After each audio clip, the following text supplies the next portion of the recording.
बिसायख'थि फैगासिनो हाग्रामा महिलारि गोबां बाथ्रा नोंथांमोननि सायाव बुंदों बिथाङा बुंदोंदि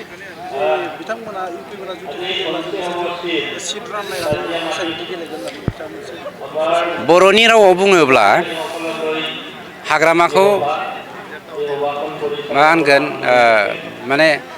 फिसाय थैजानायखौ मा होनो बर'आव बालन्दि नङा फिसाय थैजानायखौ बालन्दा नङा बालन्दि नङा रान्दि ना बालन्दि होनगोन हाग्रामानि अबस्थाया बिदि चन्दन बिथां फैबाय बिदा गेदेर चन्दना गैला खाम्फा बरगयारि गैला गोबां दैदेनगिरि गैला आरो नैबे साननैसो उनाव बिपिएफनि माने बिराद गिदिर लिडारा लास्ट अपेनजों दरजा खेवनानै दोनदों हाबबोसिगोन गतिके हाग्रामाया दा लामा गोथेनाय आरो बिथिं गैयैजों लोगोसे खुख्रि खाना नांनाय सासे सुबुं बायदि बालन्दा होनगोन ना बालन्दि होनगोन ना मा होनगोन बेफोरबायदि अबस्थायाव दङ गतिके बेफोरबायदि अबस्थायाव थानाय मानसिया थैनोसै समाव जेब्ला दै गबोनाय मानसिया जेखोनो मेखोनो हमज्रांबायनानै गावनि जोबथा हांखौ बोयो बेफोरबायदि अबस्थायाव फैनानै दङ। फार्स्टआव बर' हारिखौ फाननायनि सोमोन्दै आं बुंनि हाग्रामाया बर' हारिखौ फानदों ना जोंनि प्रमद बर' बिथाङा बर' हारिखौ फानदों नोंथांमोना बिजिरना नाय 2020 मायथाइनि 15 डिसेम्बराव जों जेब्ला सरकारखौ दायो मानगोदा प्रमद बर' बिथांनि दैदेननायाव बिथाङा सोरनि आथिंखौ हमहैदोंमोन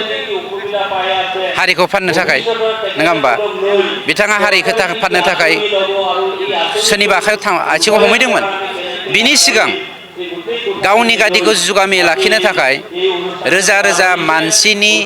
थैनि बानाजों गेलेनानै नङा होमबा बर' अनाबर' कनफ्लिक्ट लाबोनानै जे बियो अनाबर' मोनसे सृष्टि खालामफ्लानानै अनाबर'फोरखौ एमपिआव हरनानै गाव सिफ जानानै थाबाय थादोंमोन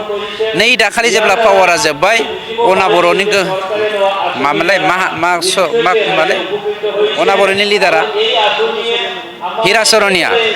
सरनिया जों आखाइ हमनानै दा आरो गुबुन मोनसे राजखान्थि खालामनो नागिरबाय आरो मोनसे माबाया जादों जाय एनडिएफबिफ्रा 34 बोसोर सोमावसारनायनि उनाव मोनसे एकर्डनि गेजेरजों सान्थि गायसननो नागिरदों बे सान्थिखौ बियो फोजोबस्रांनो थाखाय एकर्डनि बेरेखायै केस होदों नंगौना नङा आंनियाव रेकर्ड दं एकर्डनि बेरेखायै केस होदों बे केस होनाया मानि थाखाय हारिखौ फोजोबनोथ' बे बुथारनो थाखाय नागिरदोंमोन